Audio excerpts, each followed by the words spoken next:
સૌરાષ્ટ્રના હૃદય સમાન ગણાતા ગોંડલ માર્કેટિંગ યાર્ડમાં આજે લીલા સોના એટલે કે ધાણાની રેકોર્ડ બ્રેક આવક જોવા મળી રહી છે. તો હોળી ધૂળેટીના પર્વ પહેલા જ જાણે ધાણાનું ઘોડાપૂરું મટ્યું હોય તો આ ગોંડલ માર્કેટિંગ યાર્ડમાં દ્રશ્યો સર્જાયા હતા. તો ખેડૂતો અને વાહનોની લાંબી કતારો સાથે આ વર્ષની સિઝને તમામ રેકોર્ડ તોડ્યા છે. ત્યારે આજે જોઈએ ખાસ અહેવાલમાં કે કેવી છે ગોંડલ યાર્ડની આજની સ્થિતિ. નમસ્કાર દર્શક મિત્રો, બેસ 9 ન્યૂઝમાં આપની સાથે હું છું નેહા પટેલ.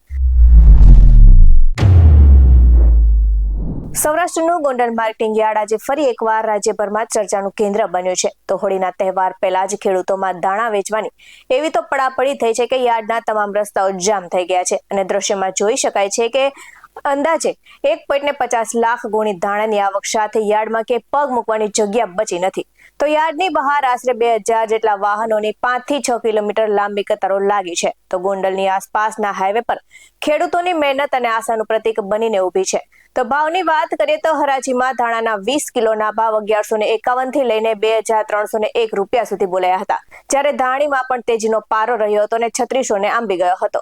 તો આ સાથે જ અભૂતપૂર્વ ભીડ અને આવકને જોતા યાર્ડના સત્તાધીશોએ તાત્કાલિક અસરથી ધાણાની નવી આવક પર પ્રતિબંધ મૂકવો પડ્યો છે અને જ્યાં સુધી જૂના માલનો નિકાલ ન થાય ત્યાં સુધી ખેડૂતોને માલ ન લાવવા માટે અપીલ કરવામાં આવી છે.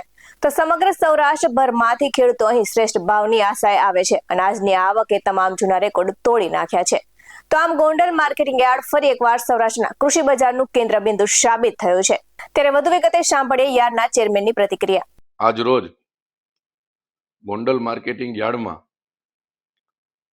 ધાણાની આવક કરવામાં આવી હતી અને સમગ્ર સૌરાષ્ટ્રને જે રીતે ગોંડલ માર્કેટિંગ યાર્ડ ઉપર ભરોસો છે અને જે રીતે સમગ્ર દેશમાંથી અને વિશ્વની કેટલી એક્સપોર્ટ કંપની કરતી મસાલા કંપની ગોંડલ માર્કેટિંગ યાર્ડમાં ખરીદી કરવા આવે છે એને હિસાબે કદાચ ગુજરાતનો નહીં ભારતનો ઇતિહાસ કહી શકાય એવડી ધાણાની આવક આજે ગોંડલ માર્કેટિંગ યાર્ડમાં થઈ છે.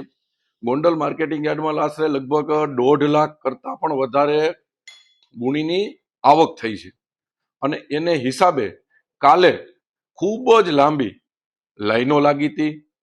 ઘણા મને એવા ફોન આવ્યા હતા લોકોના કે આટલા બધા ખેડૂતો લાઈન લઈને રોડ ઉપર ઊભા છે તો આની કંઈક માર્કેટિંગ યાર્ડે વ્યવસ્થા કરવી જોઈએ. પણ અમારા માટે નહીં, સમગ્ર સૌરાષ્ટ્રના ખેડૂતો માટે ગૌરવની વાત છે કે આખા દેશના વેપારીઓ અહીંયા ખરીદી કરવા આવે છે. એને હિસાબે અહીંયા ખેડૂતોને ભાવ મળે છે.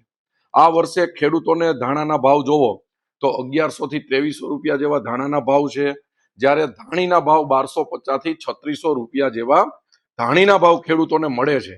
કાલે હું કેટલાક ખેડૂતોને મળ્યો તો પ્રથમ દિવસે, તો બધા ખેડૂતો ખૂબ રાજી હતા અને છેક જામનગર, ગીર સોમનાથ, ભાવનગર, અમરેલી, જુનાગઢ અને રાજકોટ જિલ્લો, સુરેન્દ્રનગર જિલ્લો, સમગ્ર સૌરાષ્ટ્રના ખેડૂતો પોતે મહા મહેનતે પકાવેલો માલ એ ગોંડલ માર્કેટિંગ યાર્ડમાં વેચવાનું પસંદ કરે છે અને એને હિસાબે કાલે ગોંડલ માર્કેટિંગ યાર્ડની બહાર એક તો હાઈવેનું કામ ચાલુ છે અને ઓચિંતાના ખેડૂતો સમગ્ર સૌરાષ્ટ્રમાંથી વાહન લઈને ગોંડલ માર્કેટિંગ યાર્ડમાં આવ્યા હતા.